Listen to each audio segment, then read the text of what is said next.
Walked past a decapitated rat as I was running here. Ah! Fucking insect flying into my neck. You're back. You're back, man. You're back from New York. You're back, man.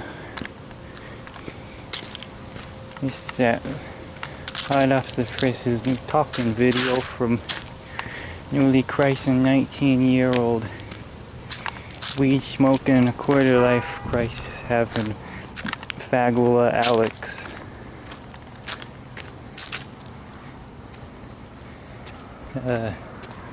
This should be my only form of personal expression. No more fucking typing. No more of the text tunnel. Fuck that. We're getting 30-minute installments of horse shit forever. That's the ideal.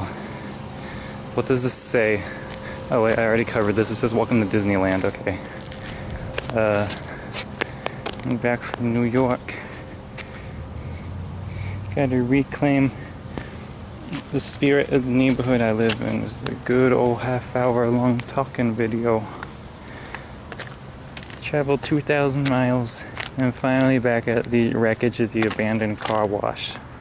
That's good. You're back from New York. You're back from New York.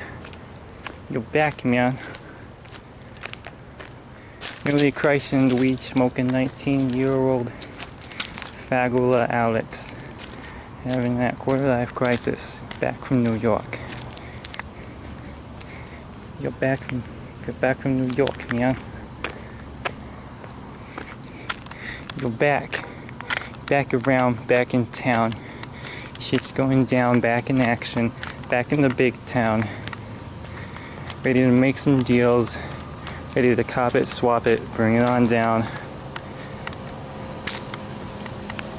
Back in the big city where I belong. Back in the place that I can control. Back in the place where I stole it all and gave it all back because I felt like it. I'm back in my hometown. I'm back on my turf. Back. You know, this is a big city where they got sound systems, stereos. This is a city where they got mountains. This is a city where they got those cantaloupe farms, got those trees. We build produce here. We output that to the world. We make a profit, we turn it around, and we get what we need. Here in my hometown, and I'm not quite at the monarch of this town yet. But give me a couple of months. Now I have a fresh perspective from New York. Coming back, coming back, coming back. You see my empire? This is gonna be my empire soon.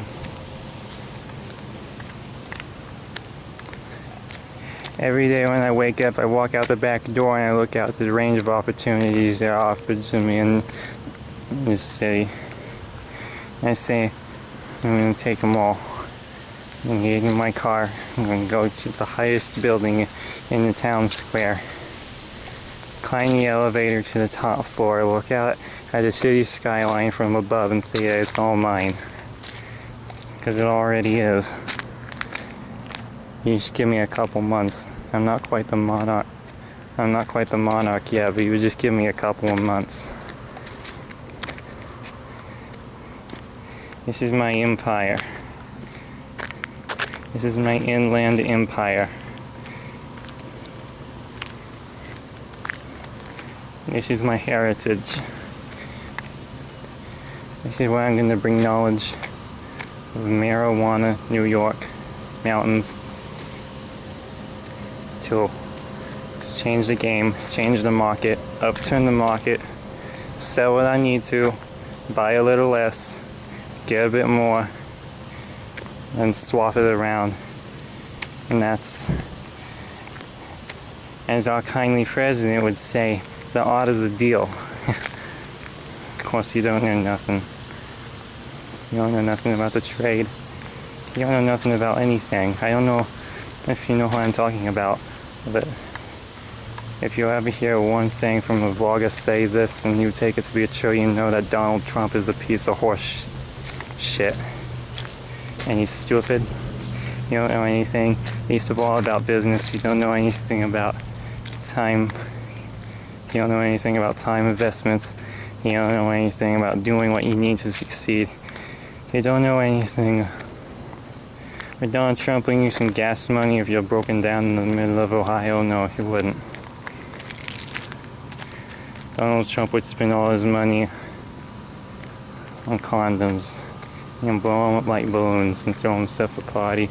And split half the money on condoms and half the money on spray paint, so you can spray paint them all rainbow colors like balloons and toss them all up in the air after she blows them all up like balloons and ties them.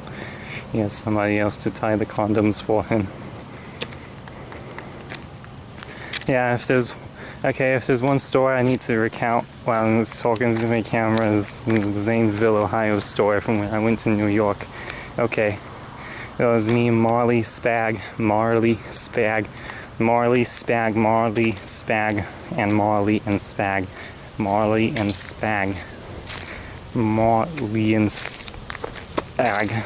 I'm going to New York, yeah. Oh, damn. This is Spag's mom's van. Effectively, it's their van. It's not our van because I don't got no titles. I'm going to buy the van. Can't drive with no license registration. So it's not my van, you know. And get on the highway. The highway patrol officer pulled me over if I'm driving because it's not my van. If you're not in there, I can't drive it. It's a TL Blue, yeah, Honda 2002 Honda Odyssey van. So what happened was we were driving to New York, and we're in the middle of Ohio by some random town called Zanesville. And we noticed that the emergency light on the thing is dead and it's going off on the dashboard. So we have to stop at some gas station and then we check it out. And we see that the van's alternator bracket is snapped in half. So we figured out that was because the guy who installed the alternator bracket a while ago didn't put a washer on it, so it was holding way too much weight, and so it just snapped in half. And so we came out here, and now we're stranded in this parking lot because we're on the interstate at some random gas station with this snapped alternator bracket, and if you don't have an alternator bracket, your battery doesn't charge. So you can't get very far, maybe like a couple of miles before you'll get the stove broken down because your battery runs out and it's not getting recharged by the alternator. I'm trying to fix it for a while, but there was nothing we could do. And then it started raining. It was truly a sore situation, and a random man named Bash stopped by and helped us out. He couldn't really do anything. So we started trying to flag people down to give us a bit of juice in our battery so that we could try driving. And we checked the Google Maps, the Apple Maps for the nearest AutoZone so that we could go get a new alternator bracket. So eventually I managed to flag down a man who had jump-charged our van, and then we started driving in the gas station, and it was a really intense drive, but eventually we managed to make it to the AutoZone without breaking down. So we went in and we got our battery charged for free, and they didn't have an alternator bracket for the 2002 Honda Odyssey. They said that the best bet was to try a junkyard. So we were basically stranded in the AutoZone parking lot now because we didn't know how far we could drive without breaking down. So we decided we had to find a cheap hotel and get money from our relatives so that we could stay a couple nights while we ordered a new alternator bracket off of the internet and waited for it to arrive at the hotel. Everyone's phone was dead, So we started charging Spag's phone as we drove, because we had Motel 6 on Google Maps, but we didn't know Zanesville, Ohio, so we had to get around, but the phone died in the middle of the drive. So it was a very nightmarish drive where we was waiting for the phone to charge, and it took a really long time. And we knew that charging the phone was draining the battery more.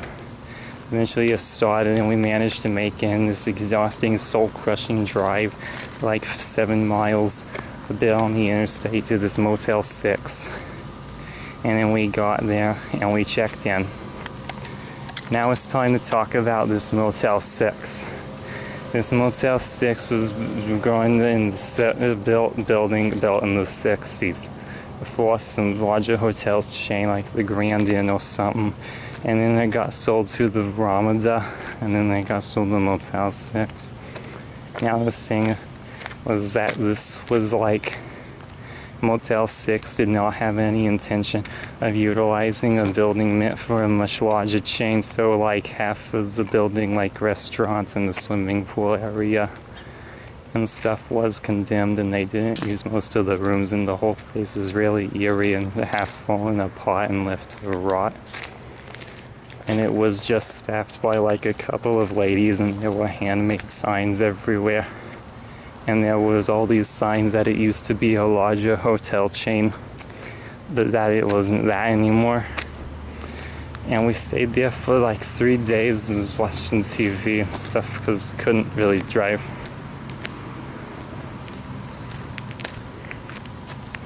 We ordered pizzas and we were just kind of stranded. After a couple of days we were uncertain about if we could pay for the next night room, but they were generous and let us stay a bit longer. And we decided that we had to risk an extremely risky drive on the interstate to try to get back to the AutoZone and get a battery recharge and get a battery recharger. So we went and we got to the AutoZone, and then we bought some tools. We walked to a nearby tool store and we bought some tools, and then we went to the man at the counter and behind the counter in the AutoZone, and we said, and Marley went up and said, "Do you know if there's anything about welding this alternator bracket back together because it's snapped in half?" And the man behind the counter just said, "I'm willing to take you to Dennis." And then he led Marley out of the building and just started leading Marley down the street and took Marley to Dennis. Dennis was in a welding shop next door, an automotive shop. He was this man who Marley talked to, and he offered to weld the alternator bracket back together. And he said, "What the hell's the matter with you? If you were paying me, I wouldn't be doing it." Because he knew we were in need. He was like a warlock. And so he took the alternator bracket, and without using any protection equipment like hearing protection or a mask or gloves, he just starts welding it back together with sparks bouncing off of his face. And then he dips it in water, and then he hands it to us. And then we go back to AutoZone and we spend a little while installing it, and then we're good to go. And then we left Zanesville, Ohio. That's my Zanesville, Ohio story. And we went to New York, and then we stayed in New York, and we went back to St. Louis, and we stayed in St. Louis, and we're back to Joplin. And then I'm back. And then I'm back in my hometown. And then, yes, we've been.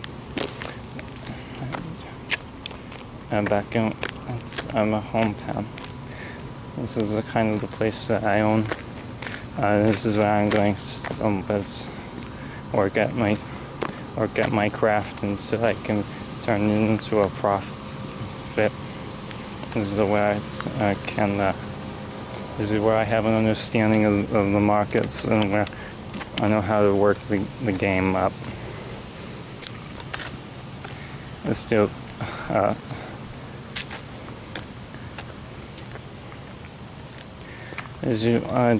it's So yeah, I'm back on YouTube. I'm going to be recording some videos of me talking about my life, about the world, about business, about how you get forward in your life. Upload some videos, talk about how you can get ahead in your business, better your life, find your purpose, find your purpose. Try to document my attempts to get profits. Try to work in the business. Try to introduce culture that I can manipulate for my own benefit at the expense of others. Try to divide and conquer my community. Try to evict my neighbors out of their houses, and then use my carpentry skills to start building on my house until it connects with their house, so that I have absorbed their house into mine and now own the deed to the property because I pay the taxes. Expand my business, expand my home. Try to do what they do in the markets. Try to kill my neighbors. Try to kill my business. I'm going to be uploading some YouTube videos lately about how what is going on in my life, where I live, what my business is, and how you can contact it. I'm going to use YouTube to contact other people so I can get the supplies I need and get the set up a system of wares, things I can sell, things you can invest in sometimes if you're lucky. If I couldn't invest, then if he does, but if I can't, I have to talk. Like if he invests, but I have to talk to him more if he doesn't. But if he does, well, I have to talk to him more into what I can sell for my business. What I'm going to be trying to working the game up. What you do is you turn your loss into a profit. Any money you lose is well, he gives me some if I'm lucky.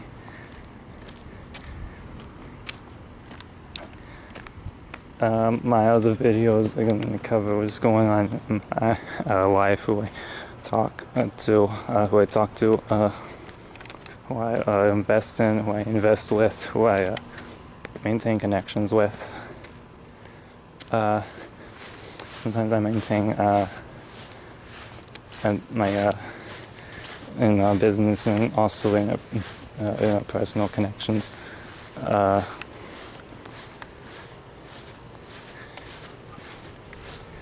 You can look forward to some more some advice about those systems I employ to get ahead, or get behind when the opportunity suits me.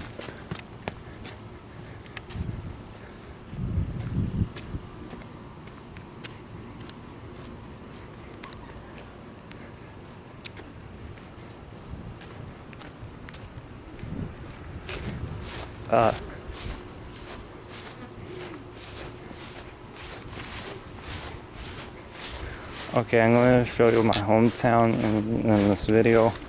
This is the place I hail from and the place I belong in. If I get out here eventually, just rise above the streets. Okay, I'm going to show you around the place. Sometimes I